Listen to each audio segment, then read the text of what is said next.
Welcome back. All right, second news of the day video for all you fine people on the internet for your Tuesday, November the 26th.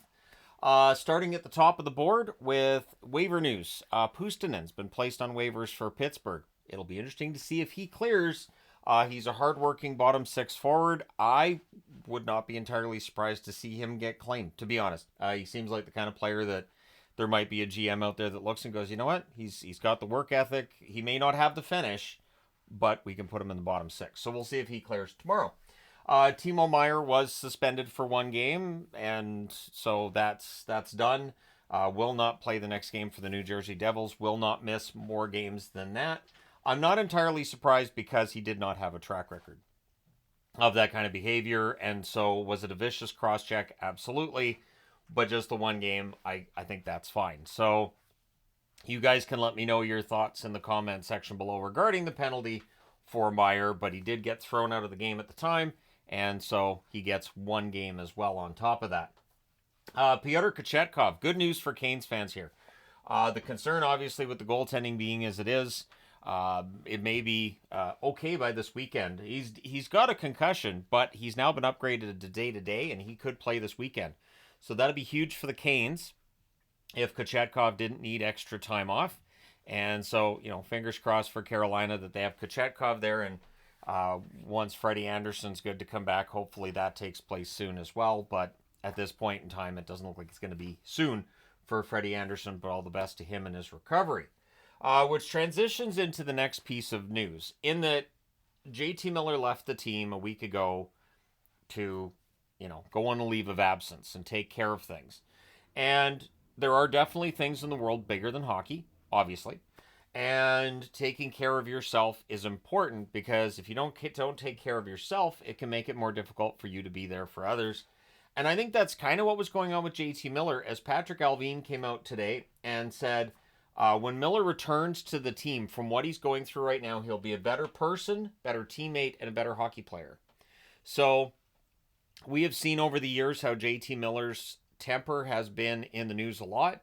I haven't criticized it because I get it. I get that at times during a competitive sport, you might get mad at a teammate and maybe you let them know how you feel about it, and maybe you don't care that there's a camera watching you do it. So I've never read anything more into it than that, and there are sometimes people who are very temperamental. I know I've had workplaces where I'm working with somebody who might be very temperamental, but they're also a really good worker. So I'm like, you know what? He might be kind of a jerk, but he's a really good worker. That person is a really nice guy, but not a great worker. So, yeah, I'll work with the jerks. But at any rate, I've always kind of treated hockey players the same way. Like, yeah, there's guys who a little bit ornery, but they're good players, and if they back it up on the ice, there you go. So the interesting part of Alvin's comment is it doesn't really get into exactly what's going on with JT Miller, but it does tell us that he's working on getting himself together. It does mention that the Canucks and the National Hockey League are supporting him through this, and I wish JT Miller only the best, honestly. And I hope the Canucks can maintain a good record so he doesn't feel all of that pressure to have to come back, because I think he takes a lot of responsibility for that as well. Like, he seems like he's a very proud individual, and if he felt like his absence was really hurting the team, maybe he'd look at maybe coming back before he potentially should. So all the best to him in his journey, and hopefully Miller's not out that much longer, but take all the time he needs, because there are things more important than hockey. Good news too. Sounds like Demko in his recovery, it's really gone far lately. He's been talking about how he's felt the best he has in months, and it sounds like he's close to return. That they're close to naming him as day-to-day, and getting Demko back in the lineup for the Canucks could potentially be huge. I just did that goaltending video, of course, and you can see that Vancouver's goaltenders are struggling in his absence.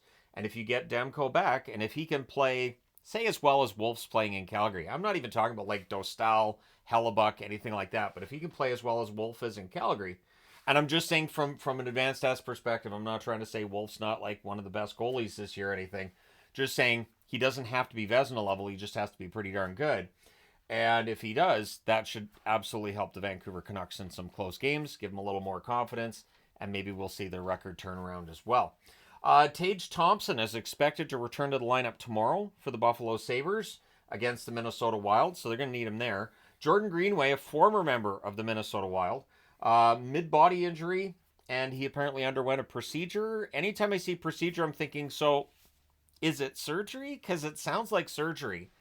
But procedure could be a number of things. So hopefully not surgery. And there's no timeline I've seen on how long Greenway is going to be out. Just that it's a mid-body injury and he had a procedure. So all the best to Greenway as he gets ready for a return. Now I'm going to do something different here. I'm going to skip these two articles on the board here and go down here. There are two suspensions to discuss in the AHL. William Lagesson suspended 3 games for a chokehold. Basically, what looks like almost like a rear naked choke on Adam Raska, to the point where Raska's tapping like this on his shoulder. Well, the officials just stand there and watch. I watch NHL games, and before guys have thrown a punch, you got 4 guys in striped jerseys in there trying to split everybody up. And the AHL are like, looks like he's got him in a chokehold. Yeah, he wouldn't do that, though, would he? Nah. It looks like a chokehold, though. Ah, look at that. They're okay. He's even tapping him on the shoulder like he's okay. When they tap like that, it means everything's fine. There's a lot of air getting through. So the AHL suspended Lagesson 3 games. If that happened in the NHL, I would hope it's at least 10. Seriously, he's choking the guy. You can't be doing that. And so 3 games seems lenient. But I'm going to say straight out, the officials that weren't just jumping in the middle, that every time that a player dropping the gloves, get the officials in there at the NHL level. I just wonder what the refs were thinking there. So while people are getting mad at Lagesson, and rightfully so, and I can't believe that's a choke, and you can kill somebody with that. You can. The officials are just standing there. What are you doing? What do you want to get in the middle? You just gonna wait till he goes to sleep? Because please don't. And then Svozil as well has been suspended 3 AHL games for an illegal check to the head in a game against Milwaukee. They didn't even name who it was against, and I haven't seen, so I just got this from the AHL site. So Svozil, considered to be a pretty good young player in the Columbus organization, playing for the Cleveland Monsters, and gets suspended 3 games as well. The AHL is strange. The AHL is, it's a feeder league to the NHL, but it's clearly its own league. And I've seen incidents at AHL games that don't get mentioned, and suspensions, fines, nothing, that I'm really surprised by. That if it was on national broadcast, I know there'd be at least a fine in the NHL. It is kind of more like a Wild West in the AHL at times. Not ECHL level or below, or like SPHL. That's different. But I'm surprised Lagesson only got 3. If that was at an NHL game and you see a guy actually choking somebody out down on the ice, there's no way that's only 3 games. Let me know your thoughts. I think that's an in-person, and I think you're looking at probably 10 plus. But let me know your thoughts. If you've seen the incident, do you think Lagesson should have got more? Keep in mind that it's an AHL suspension, so technically Detroit could call him up and play him in an NHL game tomorrow, because those suspensions don't carry over from one league to the other. It is weird. So we're headed to Vancouver tonight. There's a YouTube thing that we're going to be attending. So I'm saying this because if you're going to be looking for the review video, it's going to be later tonight. It's going to be well after the games are done. And it's going to be of the recap variety. So it's not going to be like, a bunch of notes, because I'm not taking a bunch of notes on my way to Vancouver or while I'm, hanging out with people in Vancouver either. So, yeah. And I wouldn't be going unless it was something I felt could really help the channel and help in general. So that's why we're going to that. There's just the 2 games tonight. That was also the reason why I am sad that I'm not going to be able to watch Vancouver-Boston on the TV here and take all the notes on it.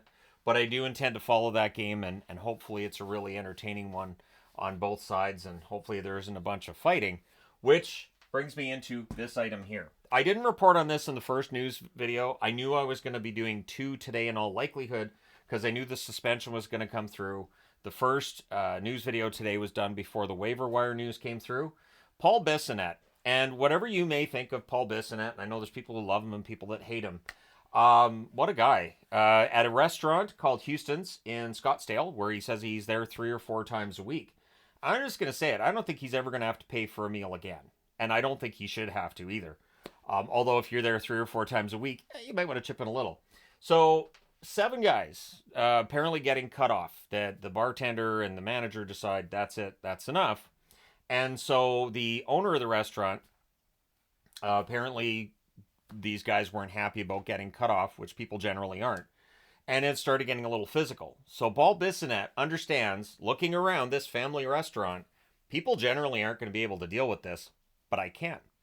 So he approaches these gentlemen, grabs the one by the arm that's got a hold of the owner, and says, basically along the lines of, this has got to stop. You got to knock it off, or this could escalate. And he said, like, right away, they all just started punching him, and he starts punching back. So this fight goes through the restaurant, into the parking lot, and apparently into the CVS next door. Like, I am shocked that in this day and age of everybody and their dog having their phone out all the time, that this footage isn't all over the internet. Because the line that Bissonnette used as well, which I would love to have on a t-shirt myself, and I've seen people telling me to make a t-shirt, took some, gave more. Meaning, some guys landed some shots on him, he figures he landed more on them. And I have no doubt in my mind that he did. Now, apparently he got kicked in the head a few times, he got taken to the hospital. The police arrested 6 of the 7 men involved. He really wants to name them publicly to make them famous. I don't think he's going to have to worry about that. It's the internet. People are going to find out. It's just that's the nature of the beast on the internet. But all the best to him, honestly. Because otherwise that's a situation that would have been much worse if those 7 guys had started throwing hands at the owner or at any of the staff. So Bissonnette understanding, hey, I'm here. Sadly, he wasn't there with, Rob Ray, Darren McCarty,